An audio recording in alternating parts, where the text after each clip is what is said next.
Na bacia do rio Powder, no território de Wyoming, em agosto de 1883, o sol batia como um martelo na bigorna das altas planícies.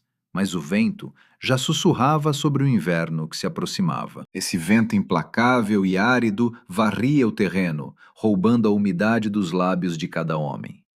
Murmurava sobre um frio cortante, intenso o suficiente para rachar pedras e parar um coração. A maioria dos colonos enfrentava esse mesmo vento.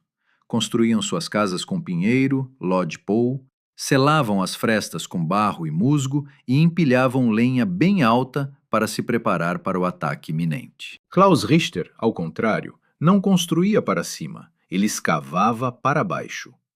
Enquanto as cabanas de seus vizinhos se erguiam acima da grama da pradaria, banhadas pela luz do sol, o terreno de Klaus parecia uma fenda no chão. Por 3 semanas, com uma determinação que a comunidade considerava quase insana, ele cavou um enorme buraco retangular.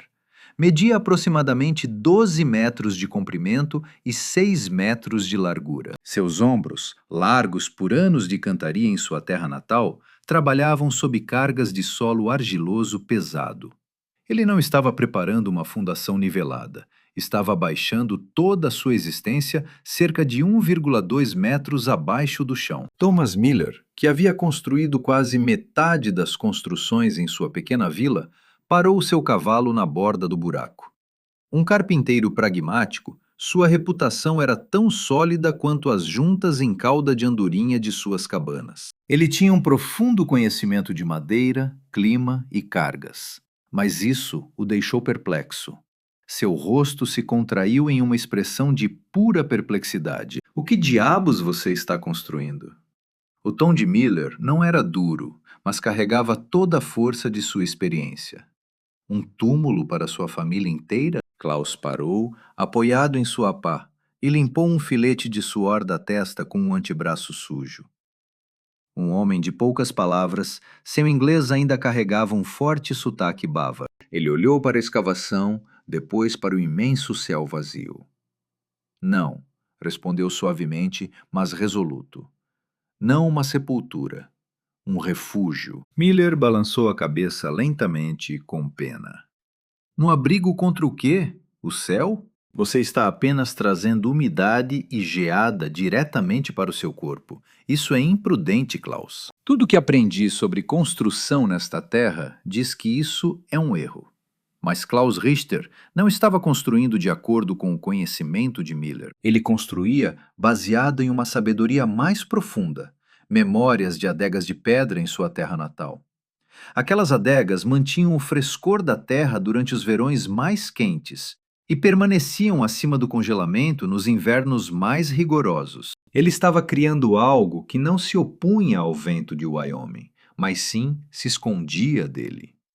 E quando as enormes nevascas de 1884 desceram do norte, um inverno que seria lembrado por décadas.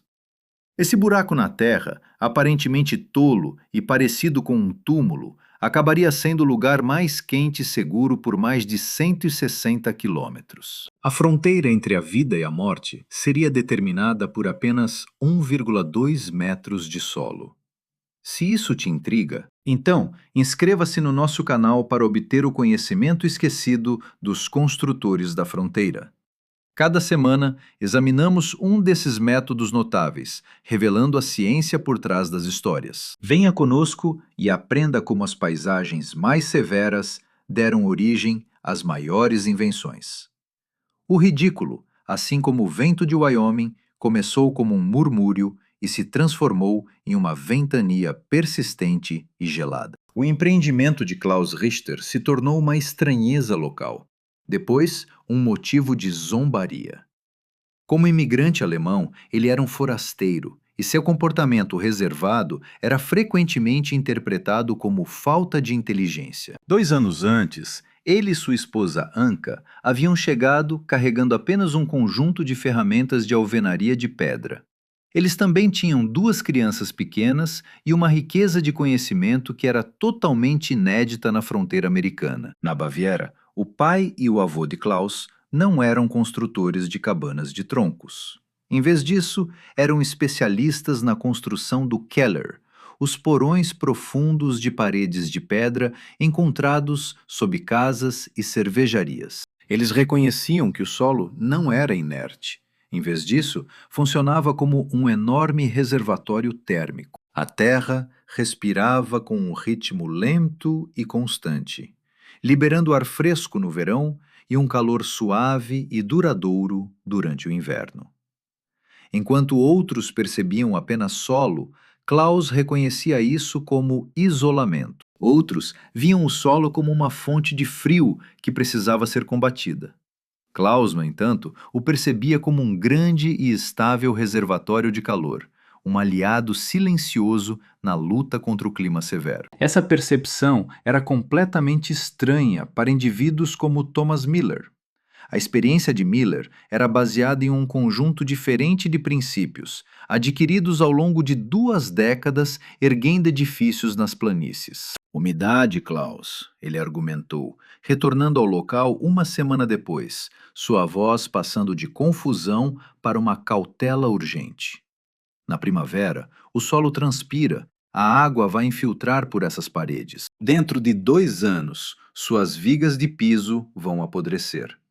Seus cobertores vão ficar úmidos indefinidamente.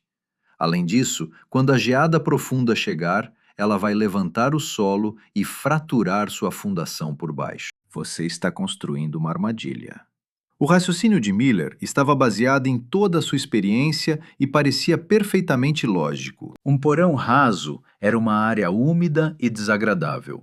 O que Miller não conseguia entender era a distinção entre uma adega rasa e uma profunda, uma habitação subterrânea bem construída.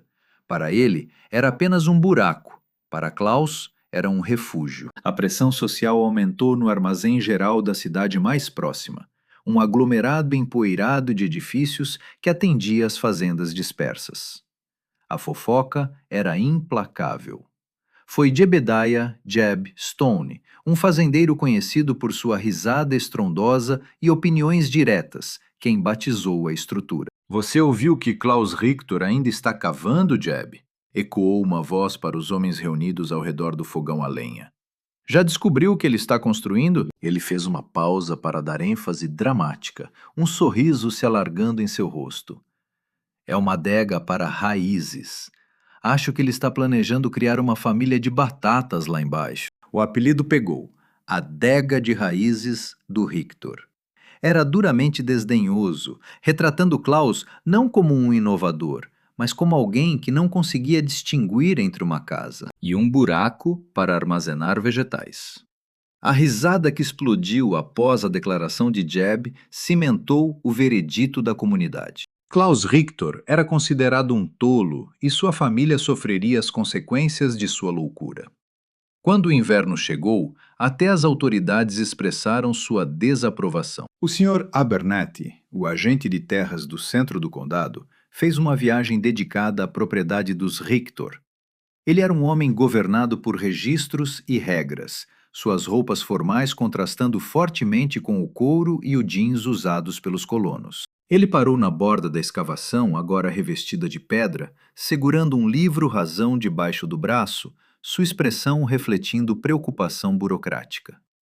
Sr. Richter, começou, sua voz medida e cortante, sou obrigado a examinar novas construções para confirmar se estão em conformidade com os regulamentos territoriais de segurança e durabilidade. Este método é extremamente incomum. Não aparece em nenhum manual que eu já vi. Não posso, em sã consciência, aprovar tal estrutura. Se falhar, as autoridades regionais não assumirão nenhuma responsabilidade. Era um aviso implícito. Se uma catástrofe acontecesse, os Richters teriam que se virar sozinhos. Mas o golpe mais doloroso não veio de um estranho ou de um burocrata, mas de um parente.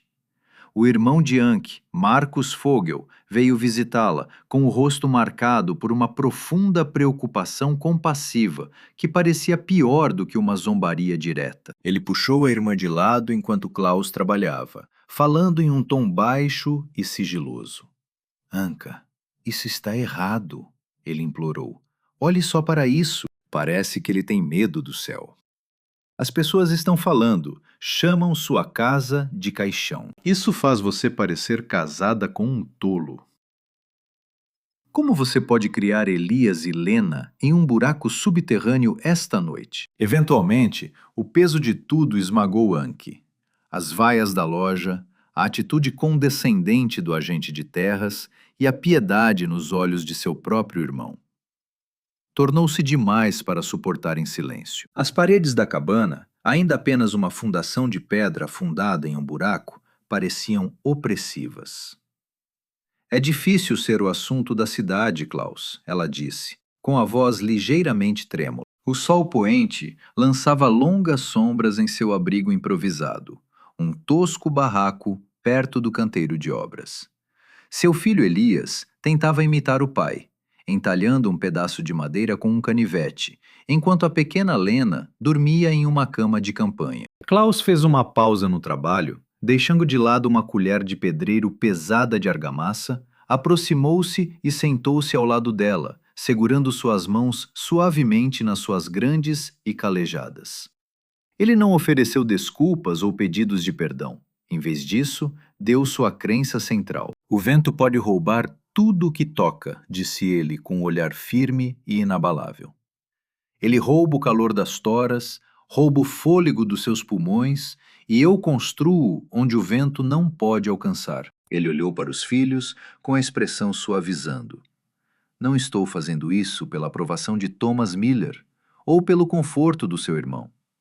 Estou fazendo isso por Elias e Lena, para que nunca conheçam o frio profundo. Anki olhou para o rosto do marido, para a certeza gravada ali, uma confiança nascida não do orgulho, mas de um profundo conhecimento herdado. Sua fé nele, momentaneamente abalada pela tempestade de opinião pública, tornou-se sólida, e ela apertou a mão dele. O inverno nos dirá o que é sábio e o que é tolo, declarou ela, com a voz agora firme.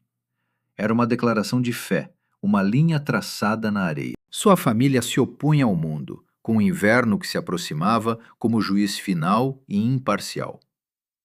Klaus não estava apenas cavando um buraco e revestindo-o com pedra. Seu método era uma aula magistral de engenharia esquecida, uma conversa lenta e deliberada com a terra. O escárnio de seus vizinhos vinha da ignorância de suas técnicas. Eles viam um buraco simples. Ele estava construindo um sistema integrado complexo, projetado para gerenciar a umidade, estabilizar a temperatura e desafiar o vento.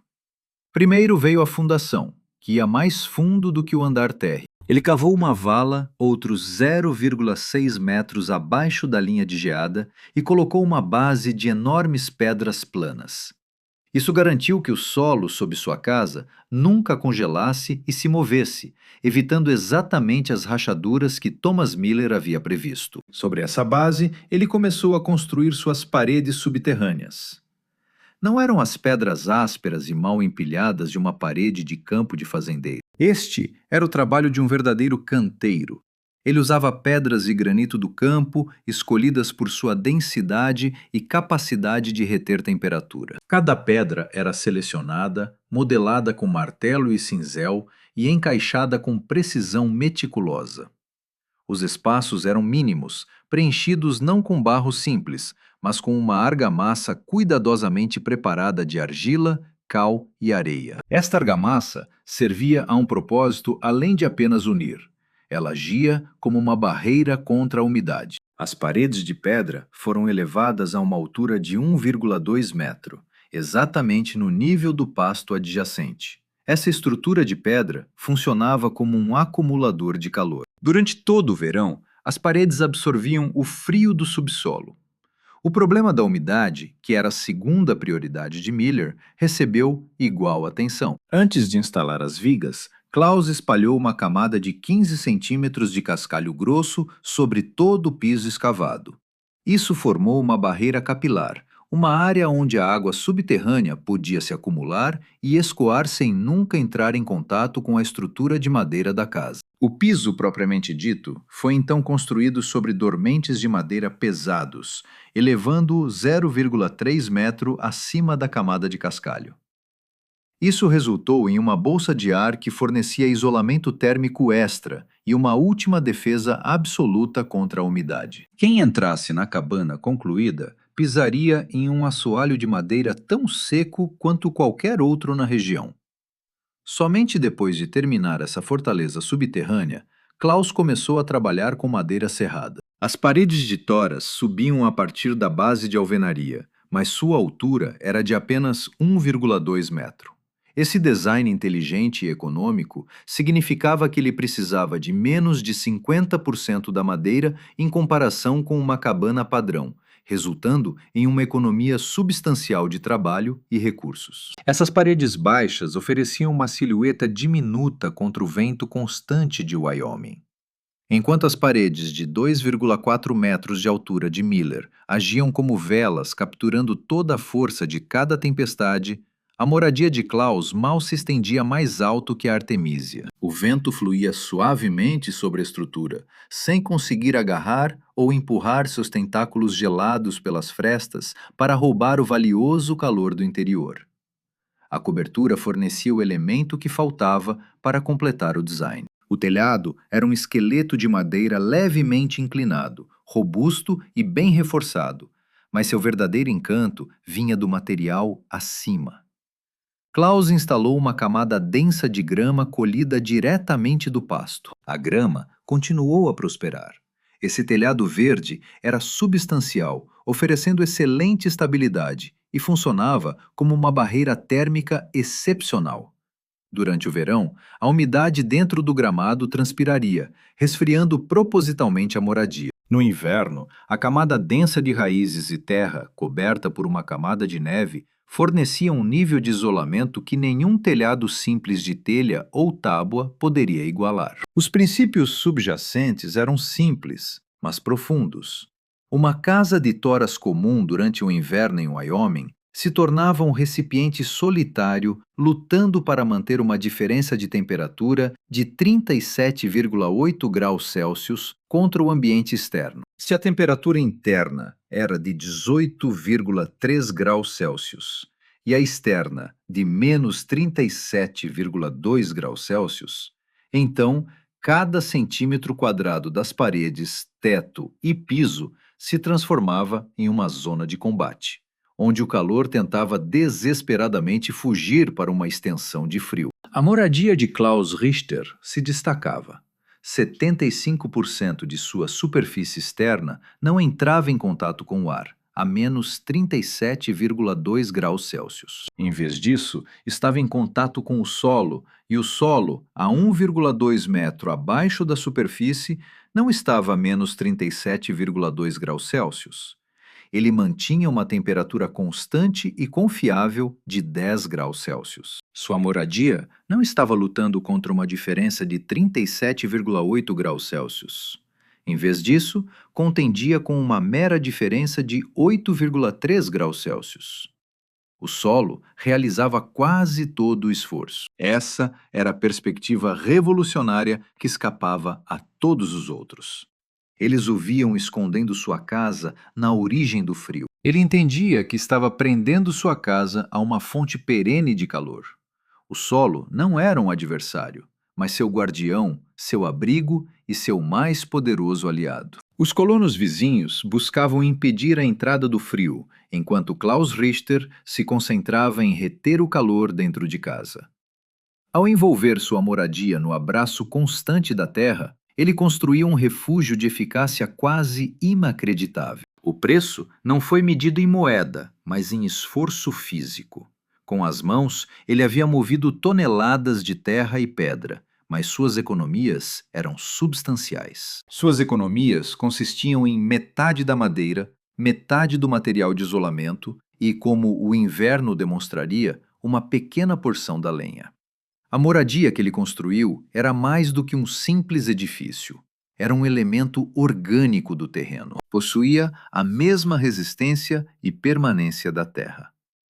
Novembro trouxe as primeiras nevascas, uma leve camada que serviu como introdução e não como o evento principal. Dezembro trouxe um frio mais intenso, do tipo que endurecia o solo e fazia a respiração arder. Os colonos se refugiaram dentro de casa, com seus estoques de lenha já diminuindo. No depósito subterrâneo de Victor, uma pequena e constante chama em um simples aquecedor de ferro fundido bastava para aquecer confortavelmente o grande espaço. Anka precisava de menos camadas de lã para seu tricô, enquanto as crianças, Elias e Lena, brincavam no chão vestindo apenas suas camisas. Tal cena era inimaginável nas cabanas vizinhas, onde correntes de ar varriam constantemente os pisos. Mas no dia 3 de janeiro de 1884, tudo se transformou. Um céu cinza e pesado pesava sobre as planícies, e o vento, que era uma presença constante, caiu em um silêncio inquietante. Os colonos experientes reconheceram esse presságio, a calmaria antes da tempestade. A grande nevasca não veio com um barulho ensurdecedor, mas com uma ferocidade assombrada e contida. O mercúrio começou a cair rapidamente e à noite já havia atingido 23 graus Celsius negativos. Na madrugada seguinte, a temperatura estava em 32 graus Celsius negativos. O vento reapareceu, uma barreira tangível de ar em movimento, levantando a neve acumulada e transformando o ambiente em um caos branco rodopiante. Pelos 3 dias seguintes, o sol não reapareceria. A história diverge neste ponto, alternando entre duas famílias, duas estratégias de sobrevivência diferentes. Divididos por meras centenas de metros de neve ofuscante, mas vastamente diferentes em arquitetura. Dentro da casa de Thomas Miller, um edifício excelentemente construído segundo os critérios padrão, a nevasca agiu como uma força invasora. O vendaval, rugindo a mais de 97 km por hora, batia contra a parede norte.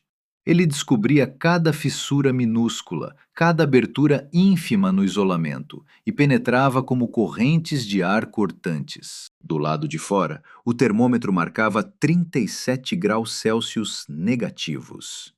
No entanto, o fator de sensação térmica fazia aparecer 62 graus Celsius negativos. A família Miller, sua esposa Sarah e seus 2 filhinhos se aglomeravam juntos na lareira, envoltos em todos os seus cobertores. A grande lareira de pedra, da qual Miller se orgulhava, devorava a lenha a uma velocidade alarmante. Um estéreo completo de pinho, que deveria durar 7 dias, foi consumido pela metade em apenas 24 horas.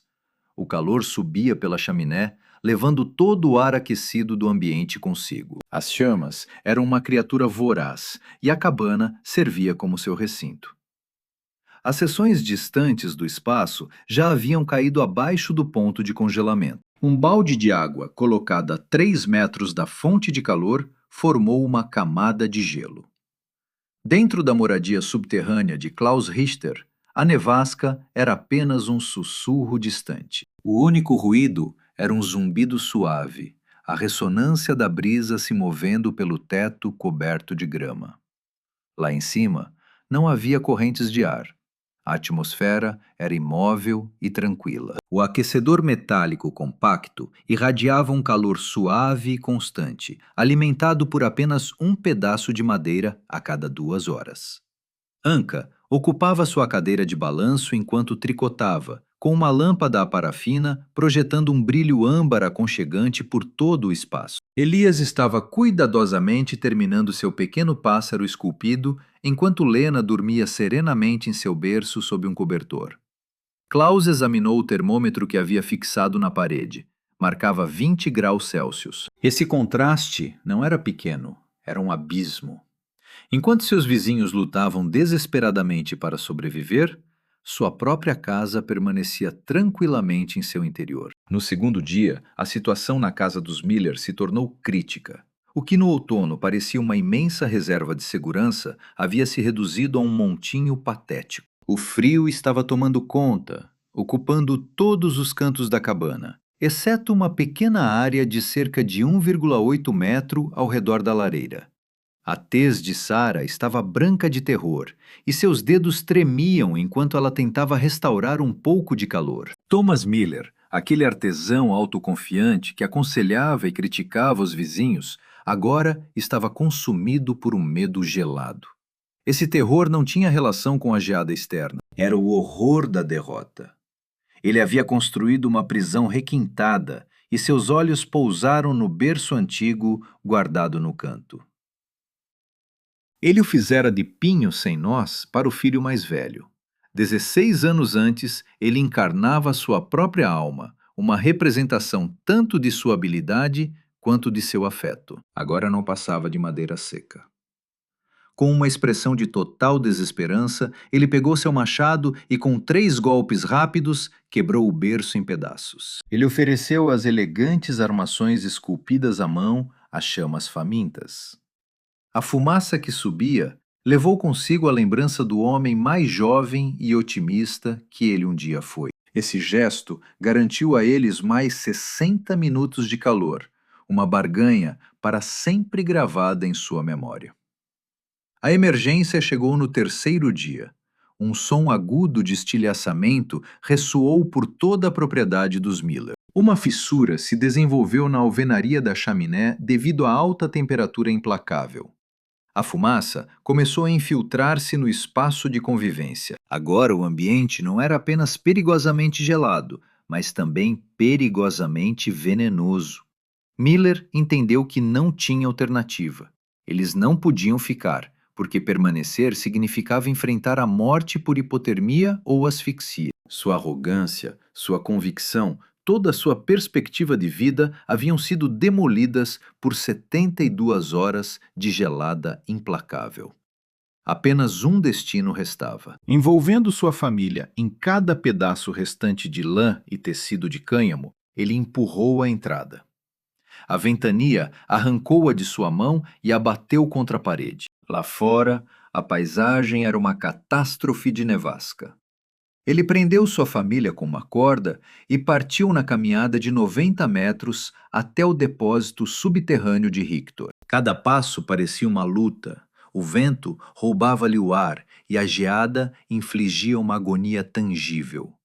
Ele mal conseguia distinguir o telhado baixo da casa de Klaus, uma silhueta escura, quase submersa pelos montes de neve. Ele bateu na pesada porta de madeira. Quando ela se abriu, a experiência foi tão desorientadora que parecia um sonho.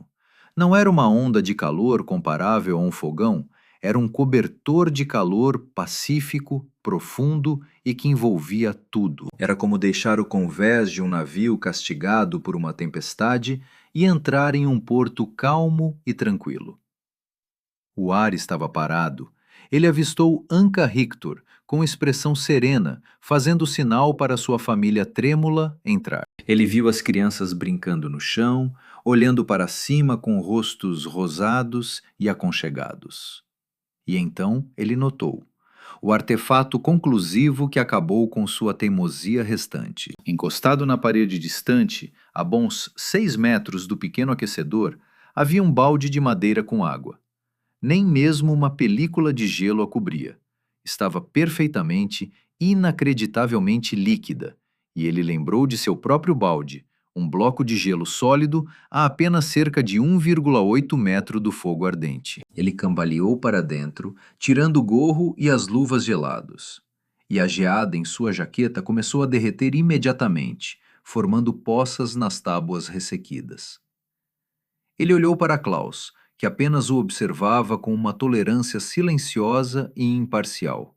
Mas Miller era alguém que vivia por números e dados. Do bolso fundo do seu casaco, ele retirou seu termômetro pessoal com estojo de latão, um dispositivo no qual confiava plenamente. Ele o posicionou no meio da sala, com a mão trêmula devido ao frio intenso e à exaustão. Ele observou o mercúrio, que inicialmente se acumulara no fundo do tubo a menos 37 graus Celsius. Começou uma subida firme e resoluta, cruzando menos 18, depois 0, depois 16 e finalmente se estabilizou em 19 graus. Ele examinou o número, depois examinou novamente, como se a ferramenta pudesse não ser confiável, mas era seu próprio termômetro. Representava sua verdade, sua própria voz, e quando essa voz emergiu, era rouca e fragmentada. Olhando diretamente para Klaus Richter, ele disse: Carreguei meu termômetro comigo e fiz 2 medições. A confissão pairou num ambiente silencioso e temperado. Essa declaração não era meramente sobre a temperatura. Era uma admissão, um pedido de desculpas, o abandono total de anos de convicção diante de uma realidade indiscutível. A família Miller se refugiou com a família Richter durante o último dia da tempestade. Para Thomas Miller, aquele dia inteiro constituiu uma experiência profunda de aprendizado. Sendo um artesão habilidoso, ele observou com a percepção de um profissional. Passou os dedos pela superfície interna de pedra, aquela que estava diretamente contra o chão. A parede não estava fria. Emitia um calor sutil e profundo, semelhante a uma pedra aquecida pelo sol bem depois do crepúsculo. Ele observou Klaus colocar lenha no fogão, notando como os pedaços eram pequenos e com que pouca frequência era necessário mais combustível. Ele notou que não havia absolutamente nenhuma corrente de ar, algo que nunca tinha encontrado em nenhuma cabana de inverno em Wyoming antes. Esta cabana era um refúgio de tranquilidade. Ele disse poucas palavras, mas seus pensamentos estavam intensamente ativos, desmontando suas convicções anteriores e reconstruindo-as com base nessa verdade revolucionária. Ele não era meramente um visitante em busca de refúgio. Quando a nevasca finalmente diminuiu, ele se sentiu como um aluno humilhado diante de um especialista. O mundo inteiro parecia transformado. A luz do sol iluminou um terreno de enormes bancos de neve artisticamente moldados, e um silêncio profundo se instalou. À medida que as pessoas começaram a sair, começaram a fazer um balanço. O custo para o gado foi severo. Algumas cabanas remotas tinham chaminés rachadas ou haviam esgotado seus suprimentos de lenha, forçando os moradores a se refugiarem com famílias próximas. A tempestade serviu como um examinador severo e imparcial, desafiando cada construção e cada preconceito. Uma semana depois, no armazém geral, o clima era sombrio e os homens se reuniram. Eles compartilharam suas histórias da provação em tons baixos, enquanto refletiam sobre o frio e sobre Jeb Stone. Tentando aliviar o clima, Jeb Stone recorreu a uma velha piada. Então, eu me pergunto como o velho Klaus se saiu em sua... Ele começou, mas suas palavras sumiram. Thomas Miller, que estivera quieto perto do balcão, girou para se dirigir ao ambiente com uma expressão severa. Com total autoridade, ele ordenou: Jeb, silêncio! E imediatamente a loja ficou em silêncio. Todos os homens presentes tinham Thomas Miller em alta conta.